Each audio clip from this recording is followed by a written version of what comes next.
The bigger picture with Saudi Arabia is this. The core, and people rightly pointed out, plenty of people pointed out, including obviously us on this show and Sam and Cliff, that the kingdom's record on human rights is abominable. There's definitely a system of gender apartheid practiced in Saudi Arabia. There are mass domestic human rights abuses, particularly on the Shia population. And Saudi, as part of a foreign policy strategy, has projected itself out into the world by funding extremism. Again, this is an important distinction to make because we've said many times on the show, if you make blanket statements about Islam, you're not only being bigoted and factually inaccurate, you're undermining a smart and important strategic assessment of where the actual problems lie. And a specific example of this is Saudi's funding of extreme fundamentalism, both in schools in Pakistan, in supporting different groups, including al-Qaeda affiliates,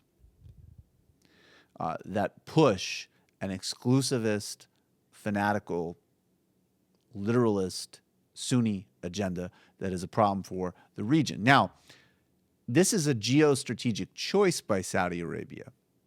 This is the same regime that backed the military coup that got rid of the Muslim Brotherhood in Egypt. So the issue is not religion, it's politics and a desire for patronage and stability. And the U.S.-Saudi relationship needs to be seen through that lens. The reality is that as long as we have the relationship we do to petroleum and oil, we are not going to hold Saudi Arabia accountable for either their human rights abuses or their meddling in foreign policy. They're a strategic partner. And for our modern policy in the Middle East is built fundamentally on two strategic partners, Saudi Arabia and Israel. And in radically different ways, both of these countries actually share certain strategic convergence and harmony because they both want stability at all costs and have a preference for dictatorships in neighboring countries over democratic process. And they also, in their own distinct ways, raise the temperature in the region and feed long festering problems. Israel, the occupation of the Palestinians, human rights abuses of the Palestinians. Saudi Arabia, the funding of jihadist groups, the funding of the dissemination of radical Wahhabist Islam, and the domestic human rights abuses that it engages in, as well as its support for dictatorships. Nothing is going to change this policy. And, you know, King Abdullah had an even closer relationship with the Bush administration than he did with Obama. And in fact, we're going to show this video on YouTube. The first time that President Obama met King Abdullah, there's an amazing footage, which we're going to show at our YouTube clip, of King Abdullah presenting President Obama with a gold medallion that looks like something that like MC Hammer would have worn in the late 80s. It's one of the funniest pieces of footage I've ever seen in my life. And that, along with the George W. Bush holding hands with the king clip, that shows the kind of easy familiarity that these leaders have and how this game operates. And, you know, it's a cliche in some respects to say that as long as oil defines our economy, even if we increase domestic exploration and fracking and all of these other environmental problems, even if we do that, as long as petroleum is the name of the game, there is going to be no difference fundamentally in our relationship with Saudi Arabia, period. And that transcends party lines.